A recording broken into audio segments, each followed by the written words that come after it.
¿Alguna hermanita que nos quiera leer el devoción el día de hoy? Sí, pastor. Bienvenido a su mesa. A la hora de comer, vos le dijo a Ruth, ven acá para que comas del pan y mojes tu pedazo de pan en el vinagre. Y pues ella se sentó junto a los segadores.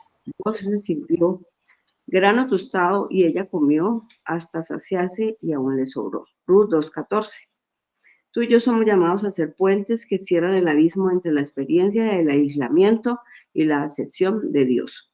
Para Ruth, vos fue ese puente. En medio de un largo día de trabajo, vos invitó a sus trabajadores a compartir una comida. También dio la bienvenida a Ruth para que comiera entre los segadores contratados. Es fácil ignorar la importancia de esto.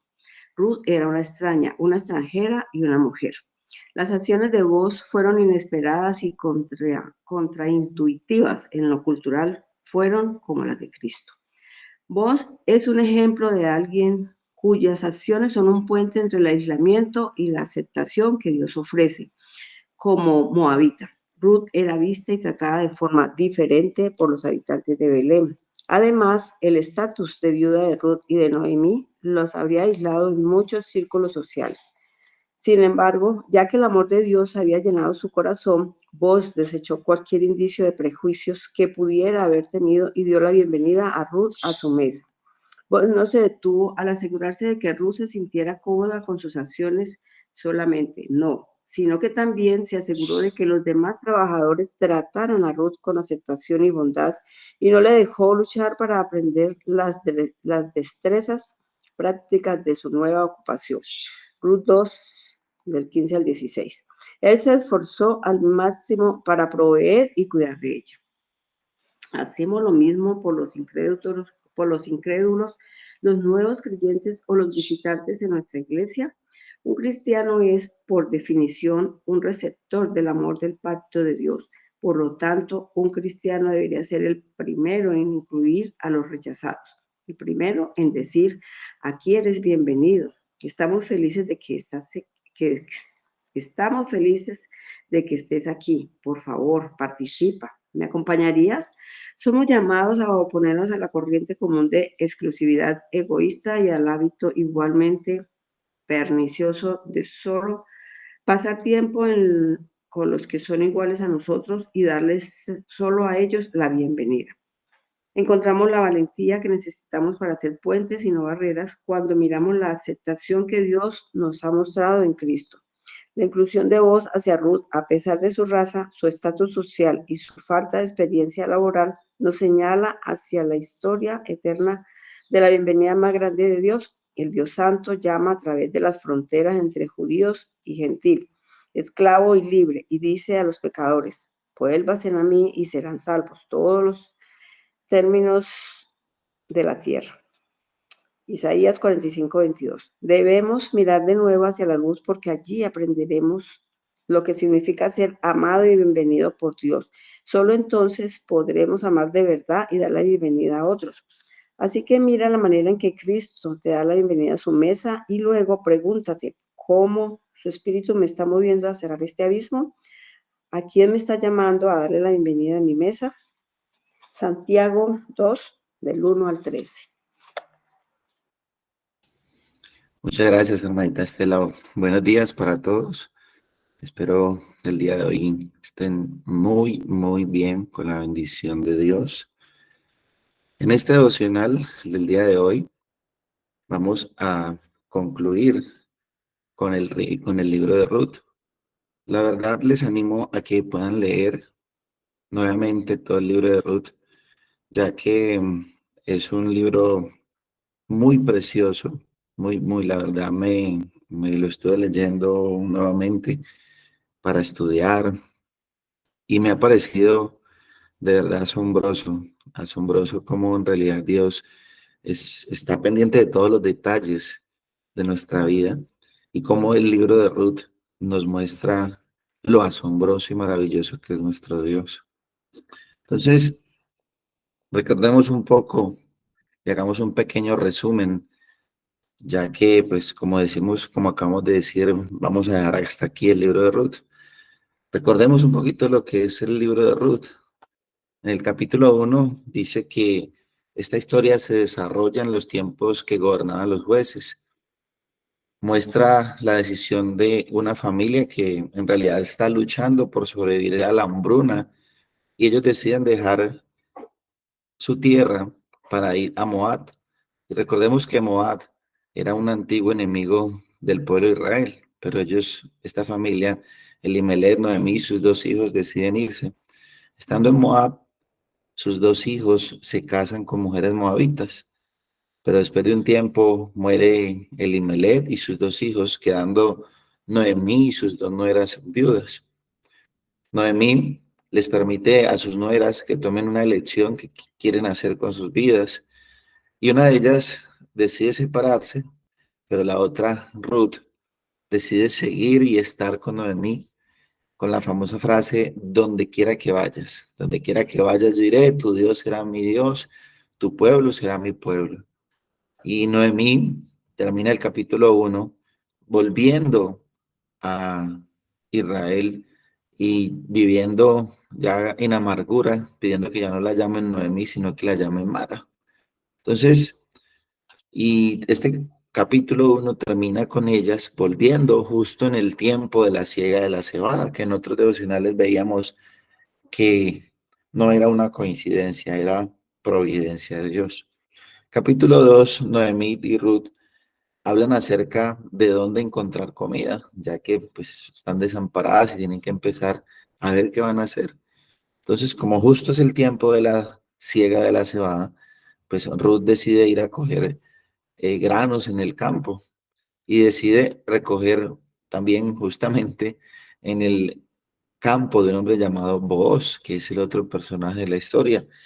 Booz muestra su favor sobre Ruth y pregunta, conoce, indaga de quién es esta mujer y le asombra mucho la lealtad que ha tenido con su suegra Noemí, que es como el gran valor que encierra la vida de Ruth, la lealtad.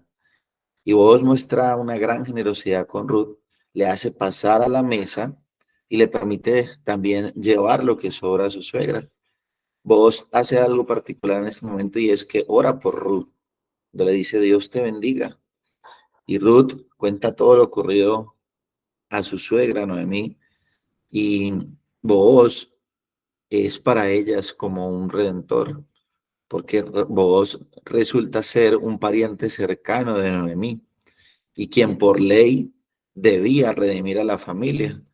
En el capítulo 3, Noemí decide hacer todo lo posible para que Booz sea esa persona quien redima a la familia y le dice a Ruth que cambie sus ropas de luto para que Booz sepa que ella está disponible.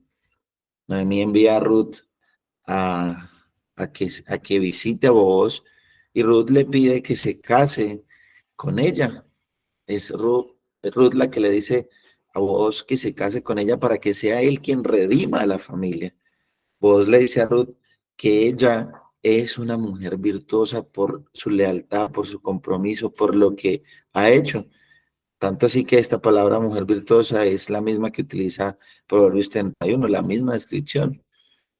Y Booz le promete que hará lo que ella le está pidiendo y que será el redentor de la familia. Pero resulta que en esta maravillosa historia había un pariente más cercano que vos, y este pariente debía ser quien debe redimir a Noemí. Vos se entera de esto. Y en el capítulo 4, solo tiene 4 capítulos este libro, vos decides solucionar este asunto. ¿De qué manera? Pues encara a este pariente delante de los ancianos del pueblo. Lo llaman, lo encaran delante de todos los ancianos para que quede el asunto solucionado. Y en principio este hombre acepta redimir a Noemí, pero cuando este hombre, este pariente cercano, se entera que debe recibir también a Ruth la Moabita, él se rehúsa porque siente temor, dice la Biblia, a ser perjudicado. Y él decide entregarle ese derecho a vos y lo sellan como lo sellaban en la antigüedad, entregándole la sandalia, una sandalia a vos.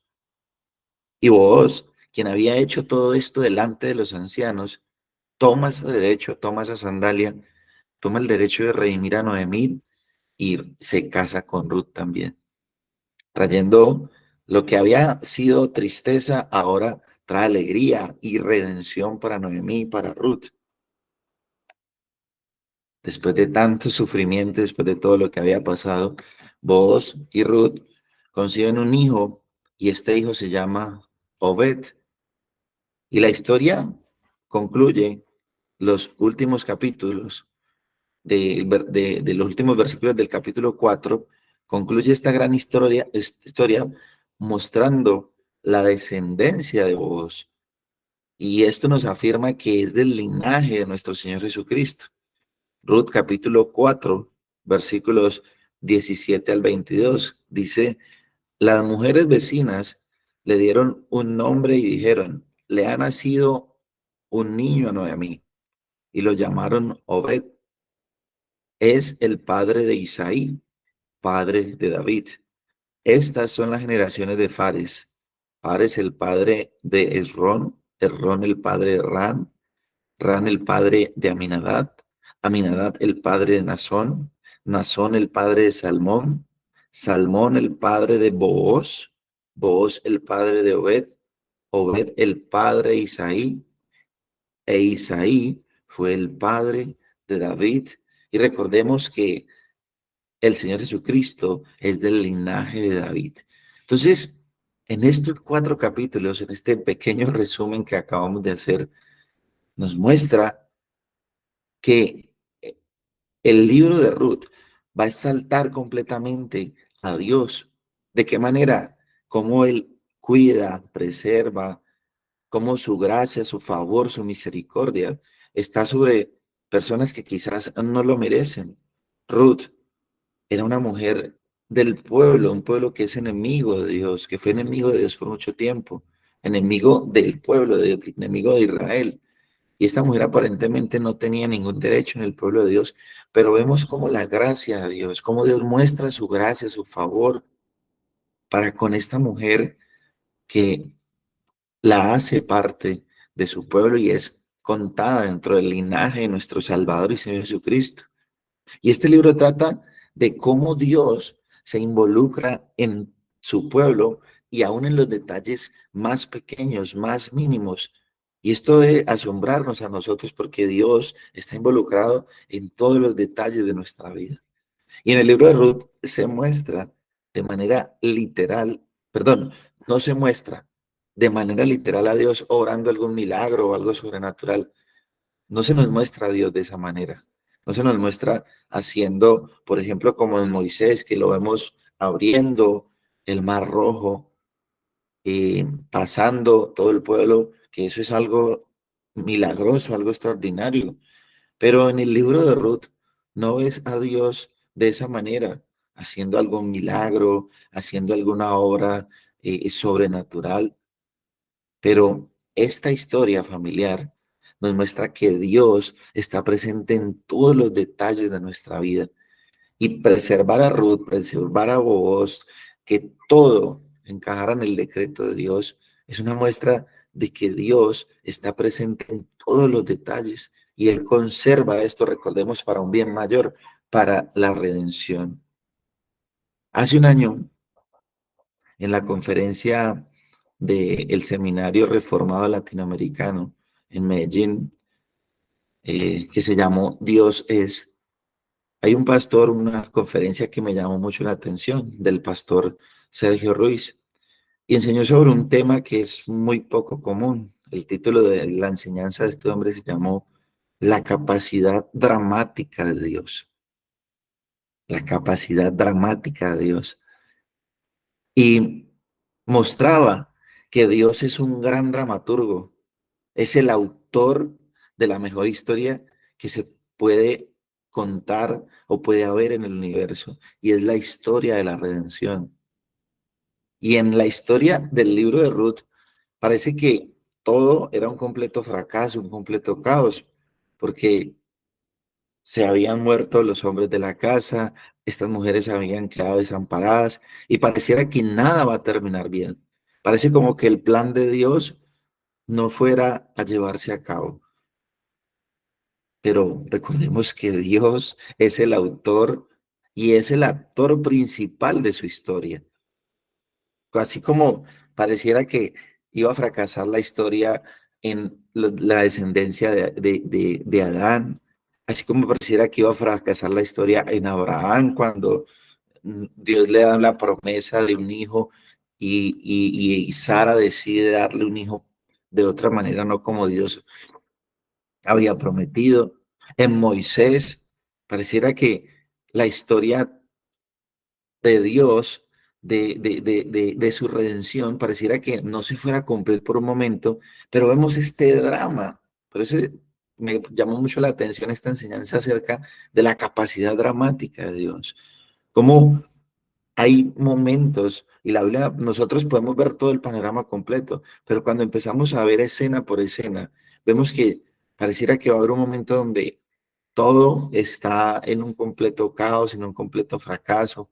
Vemos la historia de José, vemos a un joven vendido por sus hermanos, esclavo, y pareciera que la historia va a terminar muy mal, pero Dios nos permite ver que Él es el autor y tiene una capacidad dramática impresionante, y todos los dramas de Dios siempre van a tener un gran final. ¿Por qué? Porque todo lo ha escrito para su gloria. Todo, todo está decretado para su gloria. Entonces, no van a fracasar. Todo le va a dar gloria a Él. Pero entonces, nos centramos ahora en el capítulo 2 del libro de Ruth. En el capítulo 2 hay una escena que en realidad nos puede dejar a muchos de nosotros sin aliento. Porque lo que vos hizo con Ruth, lo que mostró hacia ella, es lo que Dios ha mostrado hacia nosotros. Mucha gracia, mucha misericordia. No somos dignos de recibirla. No somos dignos de que el Señor nos llame sus hijos. No somos dignos de que el Señor nos dé su provisión. No somos dignos de que el Señor nos llame a su mesa. Pero el Señor, así como vos lo hizo con Ruth, el Señor por gracia lo ha hecho con nosotros. Vos ya había mostrado un gran favor con Ruth. En Ruth capítulo 2 versículo 8 y 9 dice, entonces Booz dijo a Ruth, oye, hija mía, no vayas a espigar a otro campo, tampoco pases de aquí, sino quédate con mis criadas. Fíjate en el campo donde ellas ciegan y síguelas, pues he ordenado a los siervos que no te molesten.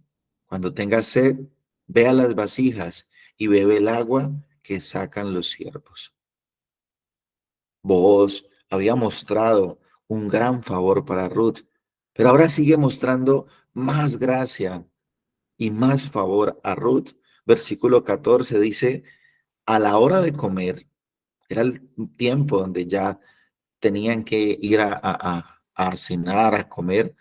Dice, a la hora de comer, Booz le dijo a Ruth, ven acá para que comas del pan y mojes tu pedazo de pan en vinagre. Ojo con esto, a la hora de comer, Booz le dijo a Ruth, ven acá para que comas del pan y mojes tu pedazo de pan en vinagre. Así pues, ella se sentó junto a los segadores. Booz le sirvió grano tostado y ella comió hasta saciarse y aún le sobró. Ahora Booz está haciendo una invitación a Ruth a tomar parte de la mesa.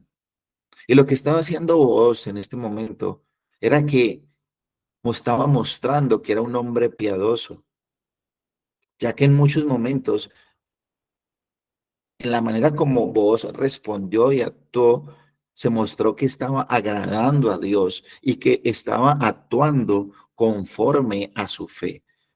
Booz estaba actuando conforme a la fe que él profesaba, a la fe en Dios. Y esto nos lleva a pensar algo a nosotros. Nosotros día a día conocemos algo de la palabra de Dios. nos podemos llamar conocedores de Dios. ¿Nos podríamos llamar así? ¿Conocedores de Dios? ¿En realidad estamos conociendo a Dios íntimamente? ¿O solo somos unos meros oyentes o estudiantes de la Biblia, sin ninguna aplicación de la palabra de Dios en nuestras vidas? ¿Qué somos? ¿Conocedores? Porque el conocedor conoce, medita, reflexiona y pone por obra. Esto estaba haciendo vos. Esto nos lo muestra lo que es vos. Un creyente que conoce la palabra de Dios, que conoce al Señor y actúa conforme a lo que el Señor le ha mandado hacer. Porque lo que vos estaba haciendo era algo que la palabra le había enseñado a él que hiciera. Entonces, ¿qué somos nosotros? ¿Conocedores? ¿O simplemente escuchamos y cumplimos con ir el domingo a la iglesia, con levantarnos a un devocional? ¿Actuamos conforme a lo que aprendemos de Dios en su palabra? ¿O esto se queda en llenar solamente nuestro intelecto? Y la manera como nosotros vivimos, como tratemos a los demás, a nuestras esposas, a nuestros hijos, a nuestros padres, a nuestros hermanos, a nuestros vecinos, la manera como los tratemos hablará mucho de nuestra fe en Cristo, mostrará lo que en realidad somos, porque es ahí donde se pone a prueba, cuando tienes que perdonar, cuando tienes que amar al enemigo, cuando tienes que vivir de acuerdo a la palabra de Dios. Ahí es donde se muestra realmente tu fe. Y vos mostró generosidad. Y esta es una generosidad ejemplar de lo que debe ser y hacer un hijo de Dios. Pero a nosotros nos cuesta desprendernos. ¿Somos generosos o no somos generosos? Nos cuesta. ¿Por qué? Porque sentimos que se nos va a acabar, que me costó mucho conseguirlo, entonces darlo va a ser muy difícil. Pero en realidad el Señor nos manda que nosotros deberíamos dar, pero damos es de lo que Dios nos da, no es algo que es nuestro, es lo que Dios nos da y nos permite administrar, porque en últimas todo es de Él. Esa generosidad de la que la Biblia nos habla es una generosidad en la cual vos entendía y conocía, a pesar de que era un hombre rico, por decirlo de esa manera, vos estaba cumpliendo lo que la palabra decía. Proverbios 11, 24 y 25 dice, hay quienes reparten y les es añadido más. Hay quienes reparten más de lo que es justo, perdón, y hay quienes retienen. Otra vez lo leo. Proverbios 11:24 dice, hay quienes reparten y les es añadido más. Y hay quienes retienen más de lo que es justo, pero vienen a pobreza. El alma generosa será prosperada y el que saciare, él también será saciado. Y también Isaías 58:7 dice, no es que partas tu pan con el hambriento y a los pobres errantes albergues en casa, que cuando veas al desnudo lo cubras y no te escondas de tu hermano. Qué tremendo es cuando el Señor nos manda este tipo de cosas, a ser generosos, a ayudar al que lo necesita, ayudar al que tiene hambre, al que no tiene nada.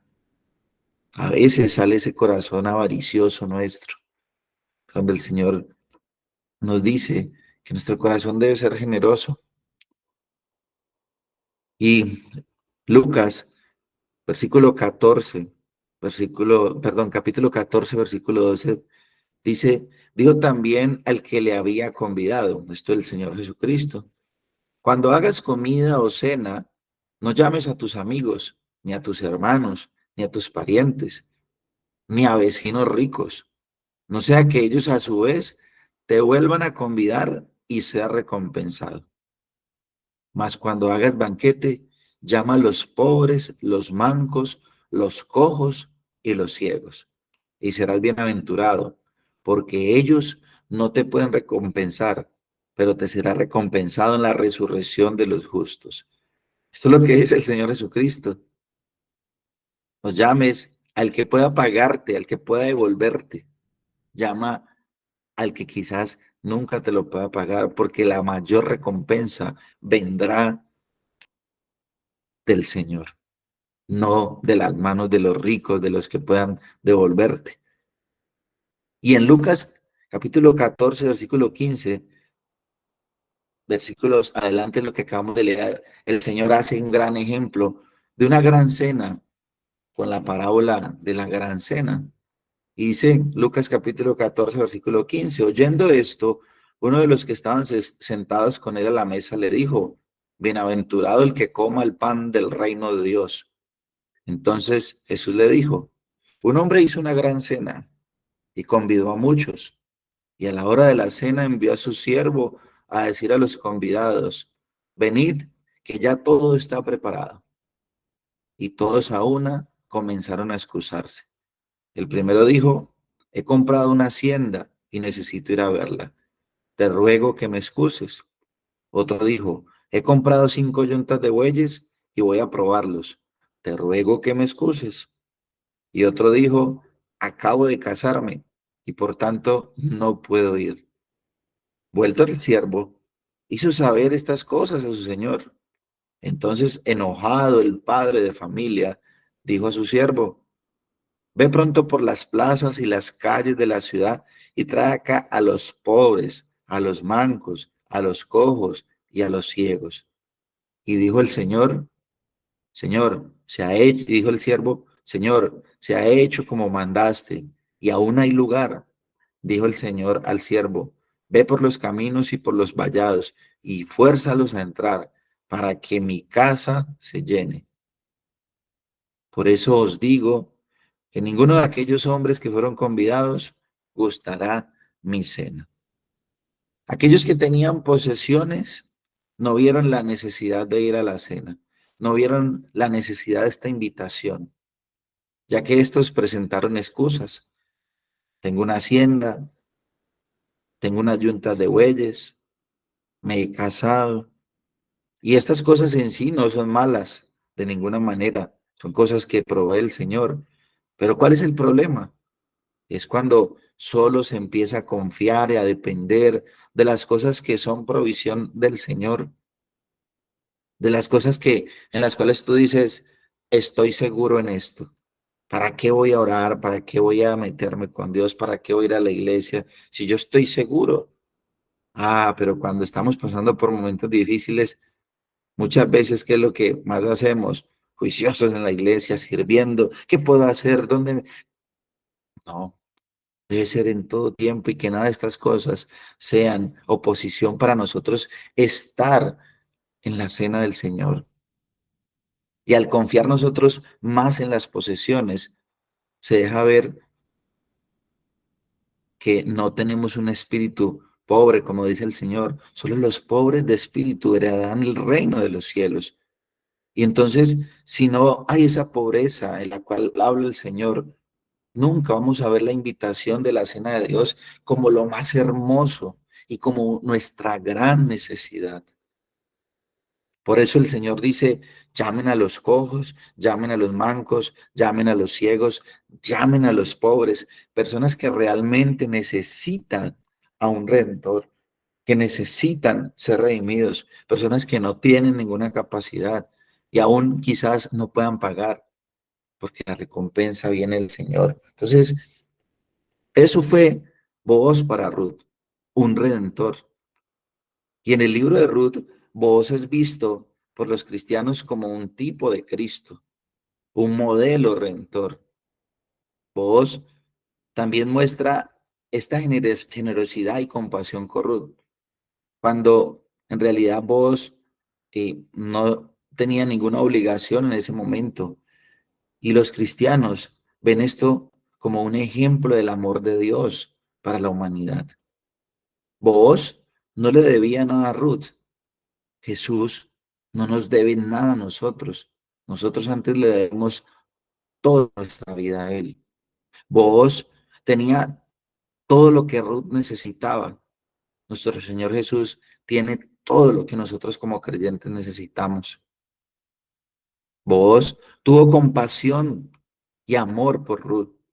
Jesús ha tenido amor, paciencia, mucha compasión por nosotros. Vos intercede por Ruth y la rescata de su situación desesperada. Y así es nuestro Señor Jesús. Nos rescató, intercedió por nosotros. Nos rescató del pecado y de la muerte. Efesios 2:4. Pero Dios, que es rico en misericordia, por su gran amor con que nos amó, aun estando nosotros muertos en pecado, nos dio vida juntamente con Cristo. Por gracia sois salvos, y juntamente con Él nos resucitó, y asimismo nos hizo sentar en los lugares celestiales con Cristo Jesús.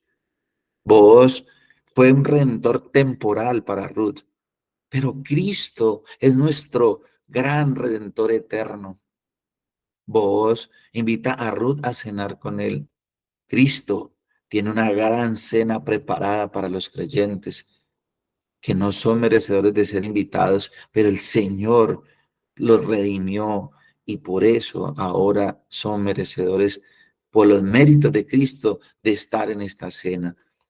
Y vos le dice algo muy particular a Ruth, le dice, ven y come y moja el pan en vinagre. Y tal vez en esta invitación de mojar el pan, tal vez vemos la primera señal de el romance que hubo entre Ruth y Booz. Pero Booz lo que está haciendo en este acto es mostrar una gran gentileza, un gran favor a Ruth durante la comida.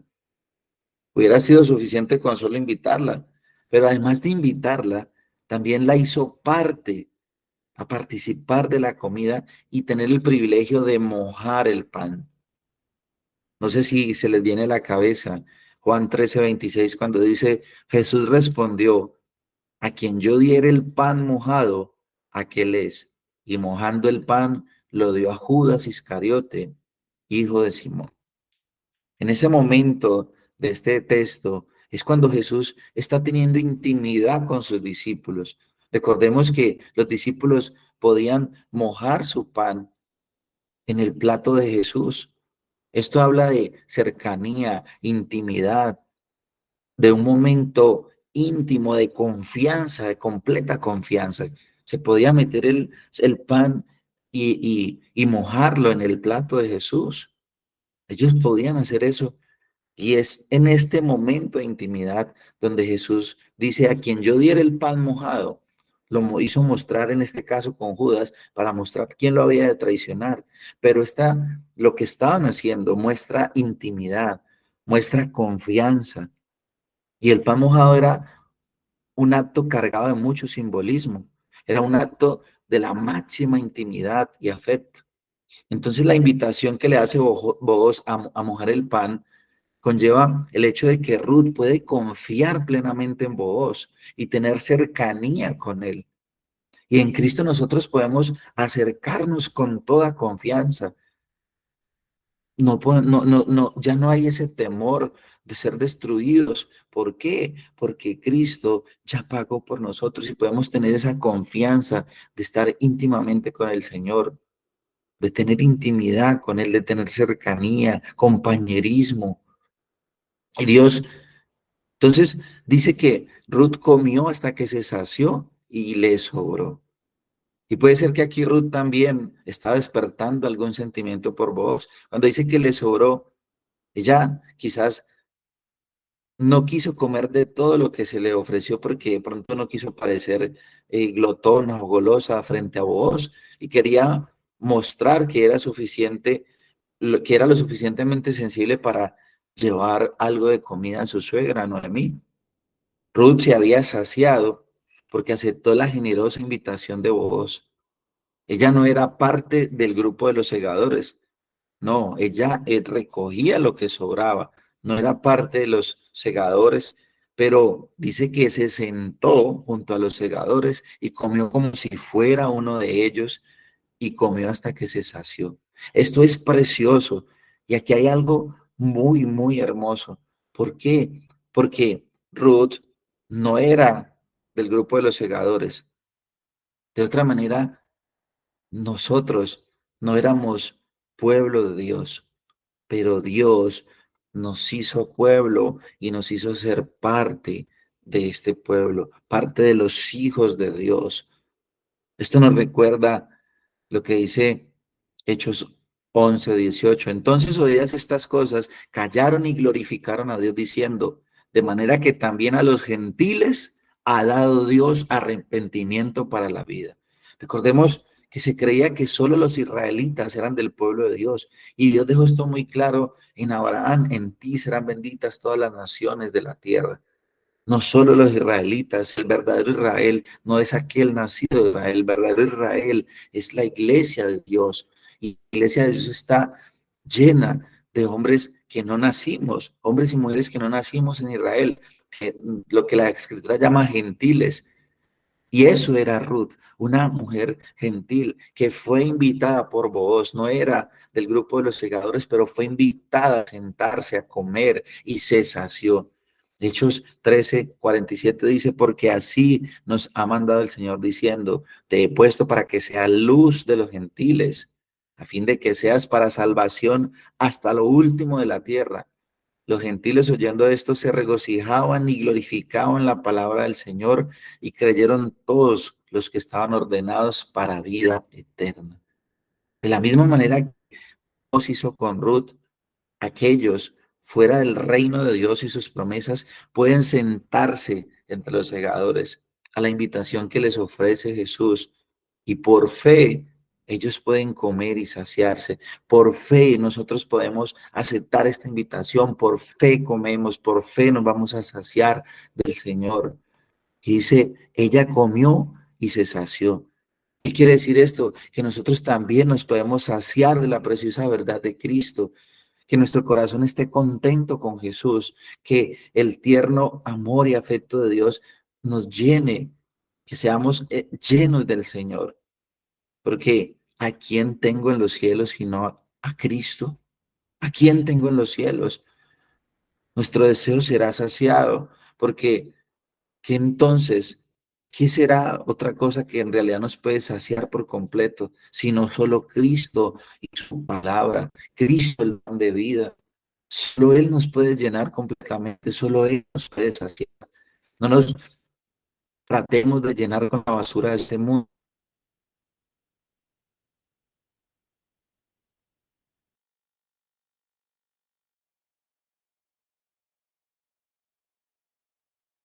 que el Señor Jesús llenará nuestra conciencia hasta llegar a la perfecta paz, llenará nuestro juicio hasta que conozcamos con certeza sus enseñanzas, llenará tu memoria con recuerdos de lo que hizo, entonces seremos saciados. El Señor todos los días nos invita a la cena de su palabra. Y si nosotros no estamos mojando el pan de la palabra de Dios, ¿de qué entonces te estás alimentando diariamente? ¿Qué está llenando tus deseos y tu corazón más que Jesús? ¿Estás siendo generoso? Si piensas y sabes que Dios te ha dado mucho, ¿por qué nos cuesta tanto compartir? Recordemos, para terminar, que Cristo fue el pan de vida, que fue molido, que fue triturado, que fue bañado en sangre. Y esto lo hizo para nuestra redención, lo hizo por amor y por compasión por sus hijos, lo hizo para ser nuestro redentor. Él es nuestro redentor eterno. Y lo más glorioso es que está vivo. Por eso nosotros, los que confiamos y creemos en Dios, somos bienvenidos a la mesa de la cena del Señor, porque Cristo nos limpió, Cristo nos santificó, Cristo nos purificó, Cristo nos justificó, Cristo nos lleva a la vida eterna y nos lleva a ser aceptados por Dios y comer juntos del pan. Hay una gran cena preparada para los hijos de Dios y en esa cena estaremos junto con Él cenando. Mis hermanos, esto es glorioso y esto es lo que nos enseña el libro de Ruth. Vamos a orar, familia.